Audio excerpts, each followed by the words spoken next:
क्या आपने कभी रात के आसमान को देखकर सोचा है, मैं यहाँ क्यों हूँ? मृत्यु की निश्चितता इन सवालों को बहुत जरूरी और पर्सनल बना देती है। हम ही इकलौते जीव हैं जिन्हें अपनी मृत्यु के बारे में पता है, और यह अवेयरनेस या तो हमें दबा सकती है या हमें कुछ गहरा खोजने के लिए इंस्पायर कर सकती है। यह डर के बारे में नहीं है, यह सच में जीने की और यह समझने की चाहत है कि क्या हमारे एग्जिस्टेंस में इस छोटी सी अवेयरनेस से ज्यादा कुछ है। मृत्यु के बाद क्या होता है, इसकी खोज असल में जीवन के सच्चे नेचर की खोज है। जवाब सिर्फ किताबों में नहीं है, वे हमारे अंदर खोजे जाने का इंतजार कर रहे हैं। सभी कल्चर में संतों ने कहा है कि हम सिर्फ शरीर और मन नहीं हैं, हम खुद कॉन्शियसनेस हैं।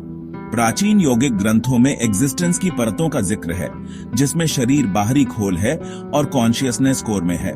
मॉडर्न रिसर्चर जैसे इयान स्टीवेंसन ने ऐसे बच्चों के किस्से डॉक्यूमेंट किए हैं जिन्हें अपने पिछले जन्म याद हैं, जो इस विचार को चैलेंज करता है कि कॉन्शियसनेस शरीर के साथ खत्म हो जाती है।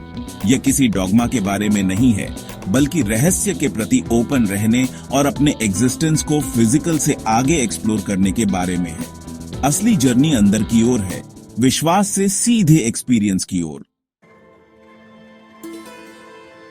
भगवत गीता सिखाती है कि हमारा सच्चा सेल्फ, आत्मा, अमर है, जन्म या मृत्यु से अछूता। दुख और सुख रैंडम नहीं है, वे कर्म यानी कॉज और इफेक्ट के नियम से बनते हैं। हमारे एक्शन, थॉट्स और इंटेंशन ऐसे पैटर्न बनाते हैं जो हमारे जीवन को आकार देते हैं। इसे पहचानना हमें ताकत देता है। अगर हमने अपना प्रेजेंट बनाया है तो हम अपना फ्यूचर बना सकते हैं। गीता हमें कॉन्शियसली काम करने के लिए कहती है, हर चुनौती को बढ़ने और पुराने पैटर्न से मुक्त होने के अवसर के रूप में इस्तेमाल करते हुए।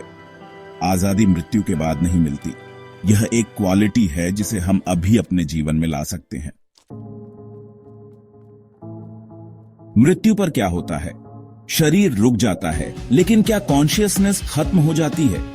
कुछ फिजिसिस्ट जैसे टॉम कैंपबेल सुझाव देते हैं कि हमारा यूनिवर्स एक तरह का सिमुलेशन है और कॉन्शियसनेस सच्ची रियलिटी है। प्राचीन ग्रंथ भी इसकी पुष्टि करते हैं। फिजिकल से परे एक्सपीरियंस के क्षेत्रों का वर्णन करते हैं जो हमारे कर्म से बनते हैं। अल्टीमेट गोल एक बेहतर आफ्टर लाइफ नहीं है, बल्कि मोक्ष, जन्म और मृत्यु के साइकिल से लिबरेशन है। मेडिटेशन और सेल्फ इंक्वायरी के जरिए हम शरीर और मन से परे कॉन्शियसनेस के एक डायमेंशन का एक्सपीरियंस कर सकते हैं, यहां तक कि जीते हुए भी। तब मृत्यु एक ट्रांजिशन बन जाती है, अंत नहीं। मोक्ष या लिबरेशन सिर्फ साधुओं के लिए नहीं है, यह हर इंसान का बर्थ राइट है। यह जीवन से भागने के बारे में नहीं है, बल्कि इतना पूरी तरह से प्रेजेंट होने के बारे में है कि आप अपनी लिमिटेशन से बंधे नहीं रहते।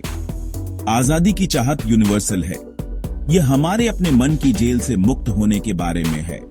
रास्ता सिंपल है, अंदर की ओर मुड़ो, अपने विचारों और भावनाओं को ऑब्जर्व करो और महसूस करो कि आप उनके पीछे की अवेयरनेस हो। रोजमर्रा की जिंदगी ही आपकी स्पिरिचुअल प्रैक्टिस बन जाती है और हर चुनौती कॉन्शियसनेस को कंपल्शन पर चुनने का एक मौका है।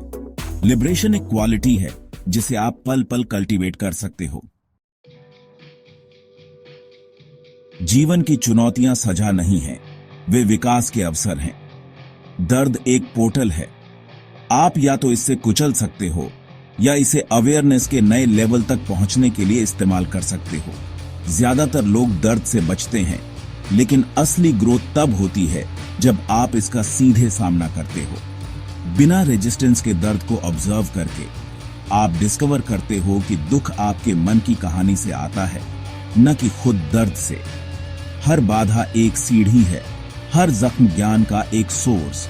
आपका जीवन एक अनोखा करिकुलम है जो आपको विकसित करने में मदद करने के लिए डिजाइन किया गया है। जब आप दर्द को एक टीचर के रूप में देखते हो तो आप अपनी डेस्टिनी के मास्टर बन जाते हो। मृत्यु के बाद क्या होता है? यह सवाल असल में इस बारे में है कि आप अभी कैसे जीते हो।